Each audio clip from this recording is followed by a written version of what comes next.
Welcome po sa ating channel, Alice Choice Carrera Tips. Disclaimer lamang po Ito po sa atin ay pinaghalong self-study at sariling kursunada lamang po.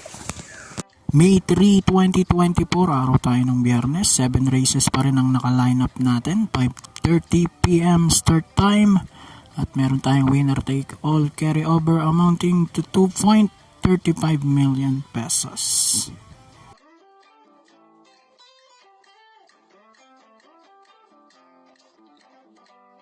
Okay, umpisahan na agad natin. Race number 1. Dito nga kakarga yung winner take all carry over natin. Class 4, 28 to 33. Merge with 34 to 39. 1-2 ang distansya natin. Dito first choice ko. So, solohin ko na. Numero 5. Nagbabalik Bea Bell with JB Hernandez. Tingin ko magiging warm up niya to para sa darating na first leg ng Triple Crown. Although napabalita nga na nagkaroon ng diferensya to, pero kung bagbabasihan natin yung mga barrier na ginawa niya lately, mainam naman, Gaya na lang nung huli niyang barrier sa 1.6, nagtala siya ng 141.6, considering na hindi maganda yung pista natin, pero nakagawa siya ng 141.6. So tingin ko mainam na mainam si Caballo, kaya solo na natin to, numero 5.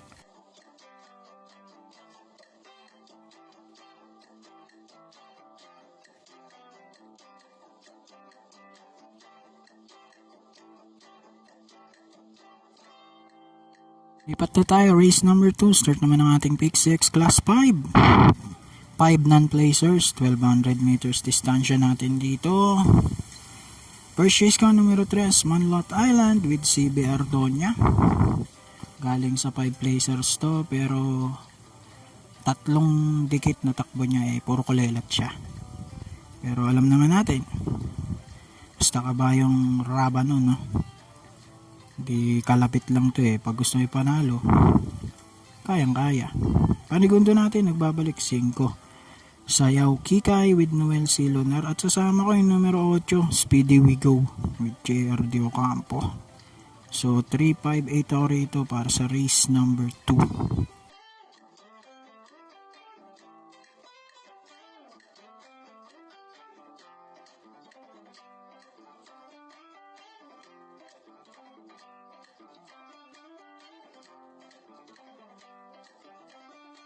Race number 3, start naman ang ating pick 6, class 5, 6 to 10 split. Ito 1400 meters ang distansya natin. Dito first choice ko yung 9 at sasolohin ko na to, I Shot with Kelvin Abobo.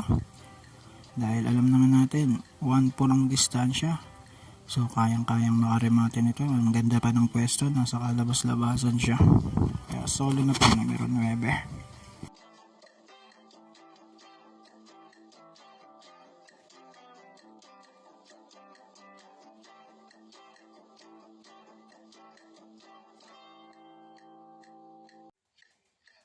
Race number 4, start naman tayo ng pick 4. Ito, class 5, 6 to 10 split, 1-2 ang distansya. Ito, napakaraming matulin, so patibayan na lang sa harapan to. Pamprimero ko yung 4 hang loose with Onel P. Cortez, at panigundo ko yung 8 Etnad with Isaac Ace Aguila.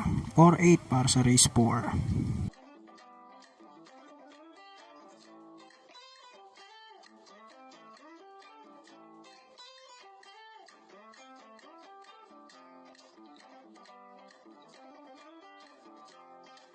Lipat na tayo, race number 5, uling DD1 natin to.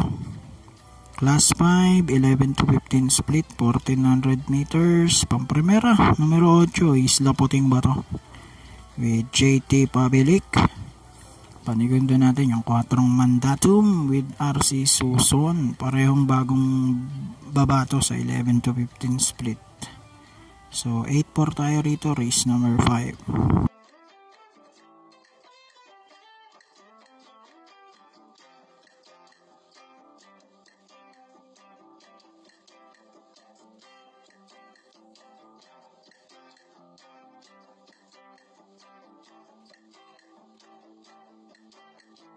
Okay, race number 6, penultimate race na tayo.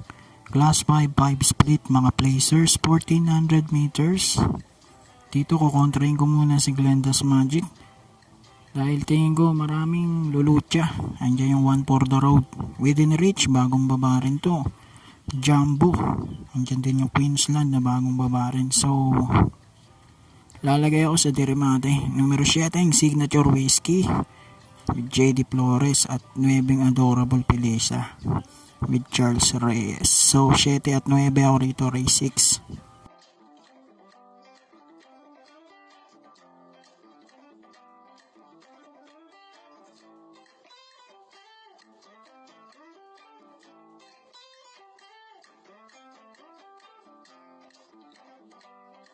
Dako na tayo sa huling karera, race number 7, class 5, 6 to 10 split, 1400 meters, para tingan na po ito.